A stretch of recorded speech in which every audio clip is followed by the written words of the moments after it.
Hey everyone, it's Tak here, and yeah, this is probably my first video since the Japan trip I've done anything really.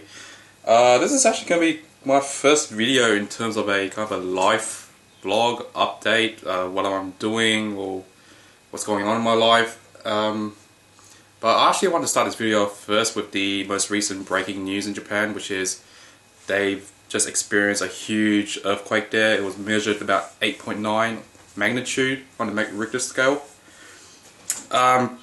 Devastating, that's what I'll say. It's absolutely devastating that Japan's experiencing this huge earthquake. And also the Pacific Islands around the area, Indonesia, Philippines, Taiwan, Hawaii might be hit.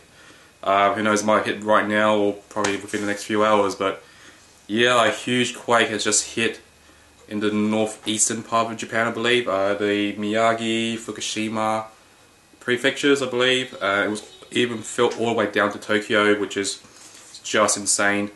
The city of Sendai in the north, I believe, it's been hit the hardest. Apparently, I just read the news just then, and I think the death toll, is about at least 150 people now, which is absolutely insane. Yeah, everything's just been swept away by this huge tsunami that's been sweeping right through the northern part of Japan. My condolences to everybody who was in the area. I mean, Japan was such an awesome country. You know, if you haven't watched my videos yet, or you haven't known, I actually did visit Japan only just a few months ago. It's a beautiful country. I love the culture. I love the society there. The people are awesome. And it's just heartbreaking to hear that this has been they're being dealt this kind of huge blow to them.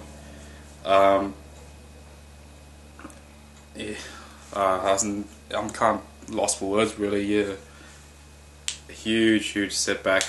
So my condolences to everybody there. I hope they are safe and make a speedy recovery or escape from the area. You know, this death toll is going to most likely increase dramatically, but I hope that it does stay pretty low for the meantime.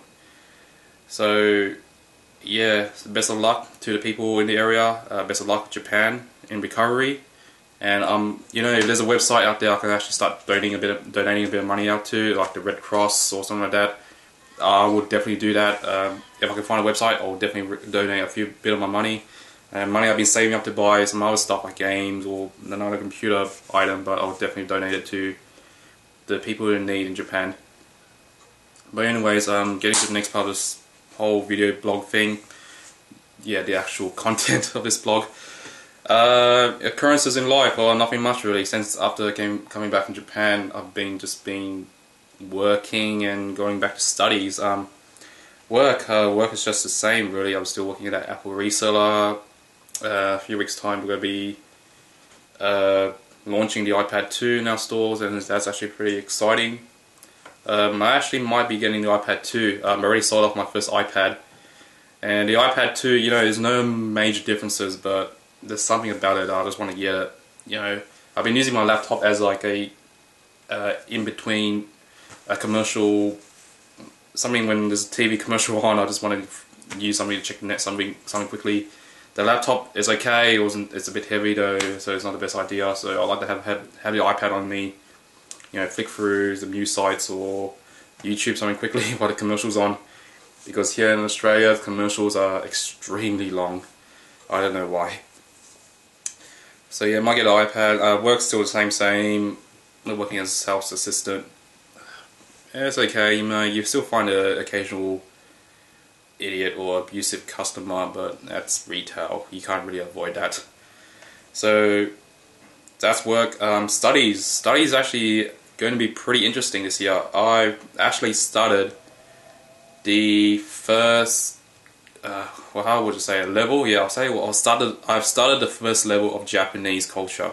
So that's Japanese, the culture, so Japanese language, so the language, and the culture in general. So etiquette, what you have to do when you eat, go outside, meet up people, you know, that stuff. So I've started the first level.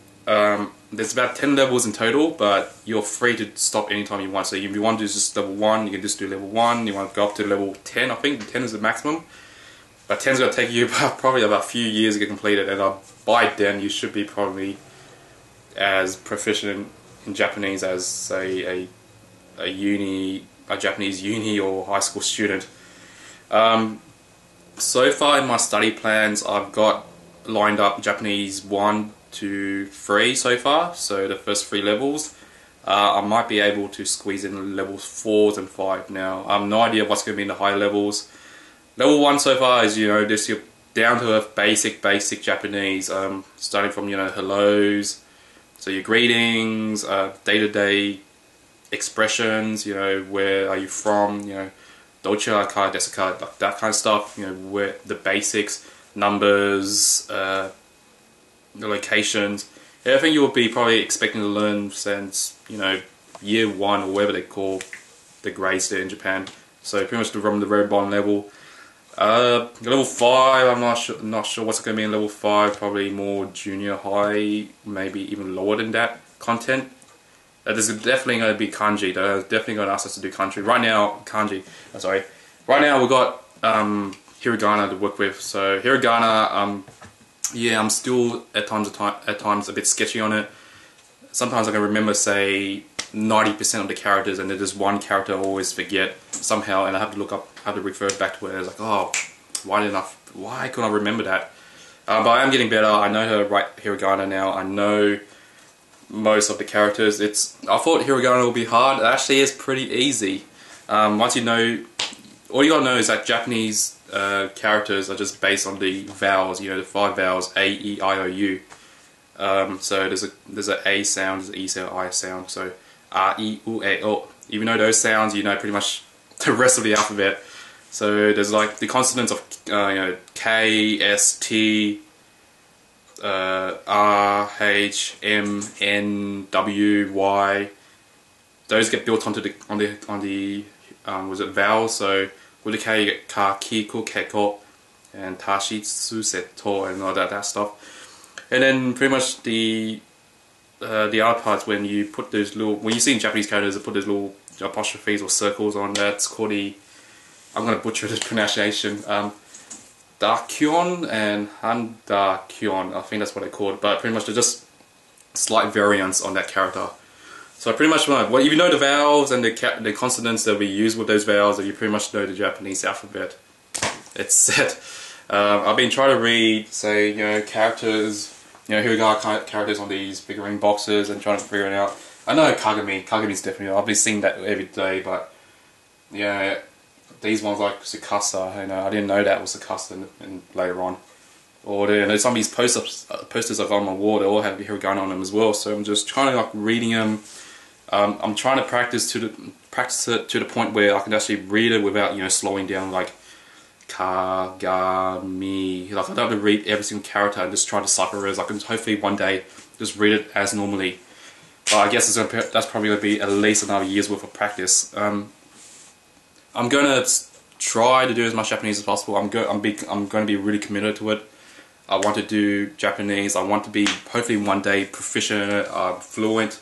I wouldn't say 100% fluent, but to the point where I can actually hold a Japanese conversation. Or if I go to Japan again, which I will one day, hopefully, I can go I can be on the street. If I need directions, I can ask for directions. If I want to order something from a restaurant, I can order something from a restaurant. I don't need like a stupid translation guide on me or something. So hopefully I can reach that level one day. At this rate, I guess it's going in a good rate. It's pretty good.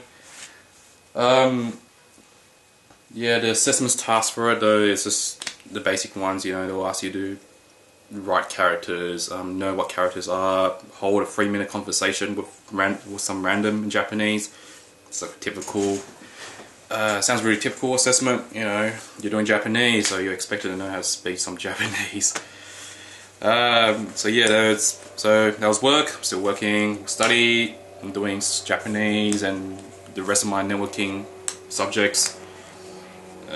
This networking subject is the last one, so once I've done it, I've apparently got my Cisco certification. And I think with that certification, I can just start finding jobs. I don't really need to complete my degree. I can start getting jobs with the Cisco certification. But I'm trying to go continue because I can't just start running out to get a job because I want to do Japanese in uni. Right, and other things, games. Okay, yeah, I'll talk about, talk a bit about games. Just most recently, I just finished Dead Space 2. Fantastic, fantastic game. Just as good as the first one. I love Dead Space. Dead Space 2 is just as good.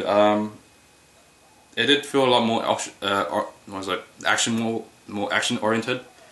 So, yeah, Dead Space has never been really about a scary game. It's all been about surprise or pop-out moments where, you know, you're just walking silent, and then something just pops out of nowhere. It's a scare tactic, really. It's not really been like a psychological horror game, so there's still plenty of that kind of moments in Dead Space 2, but I've never been really scared of it. I mean, maybe one or two times I got startled, you know, I was like really silent, and then boom, something comes out. I was like, yeah, okay, that might have got me a bit. I'm like, but not really scared. Like at a point where like, I don't want to play anymore, or I get psychologically or mentally distraught or something. Nothing like that. No. But a great game. I haven't really touched the multiplayer. I played like one round. I think it's like multiplayer is okay as a concept, but this doesn't really work. That's my opinion, though. I just recently downloaded the DLC, the 7th DLC. I'm going to probably start on that soon. Other games, no, not really. I'm still playing a bit of Battlefield Bad Company 2. Not good. It's still, I'm still rubbish at that game. Any upcoming games I'm expecting? I'm probably going to get Homefront. Homefront looks pretty good about that. You know, the North Koreans invading America. It does look like COD again, but hopefully it's kind of a better twist on COD. Hopefully. And there's another game, so I can't remember what it was. In the near future, I can't really remember what it was, but later on during the year, Battlefield 3. Oh god. If you haven't watched the trailer yet, watch the trailer. It's brilliant. Looks fantastic. Absolutely fantastic. It does almost looks close to photorealistic in my opinion. It looks brilliant. Definitely gonna get that. I'm not sure about PC or Mac though.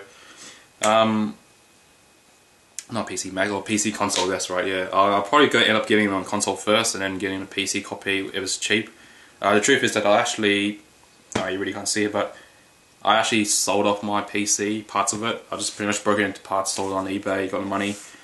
One, because yeah, the PC was getting a bit old, and two, I was actually under some bit of financial troubles. For some reason, Free, my previous mobile phone provider, Free, were complete assholes, and somehow the direct debited $550 from my account for some reason. So I was pretty much in the negative for like a few days. I was just calling up Free, chasing him down what was going on. Apparently they told me it's like, oh, remember the time when you signed up the contract, you got an iPhone 3GS and it was like $45 per month, and when you cancelled out, we only just charged you, the remaining contract period. We forgot to charge you. We forgot to also ask you to pay off the remaining of the phone.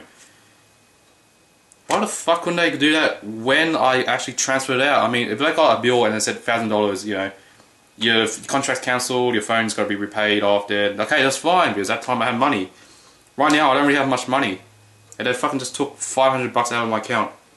So I pretty much had to sell a lot of stuff just to get my accounts back into zero. Because, I can't keep it on negative too long because it's not good. So yeah, I'm still chasing out on Free. Just in general, yeah. Don't sign up for Free, they're just horrible. Just don't sign up for Vodafone in general. I heard they're just crap now. So yeah, I'm just pretty much on Telstra prepaid now as well. It's great, works, better coverage. Anything else I want to add?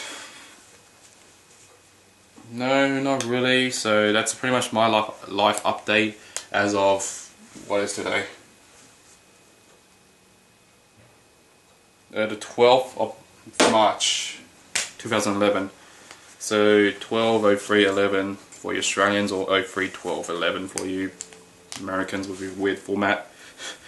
So yeah, that's my life update. Work, study, play, and random shit. Anyways, I'll just wrap up this video. It's probably dragged on for like 30 minutes now or something. I don't know. But anyways, guys, take care, and I hope to do another one of these life update videos in the future. See yous.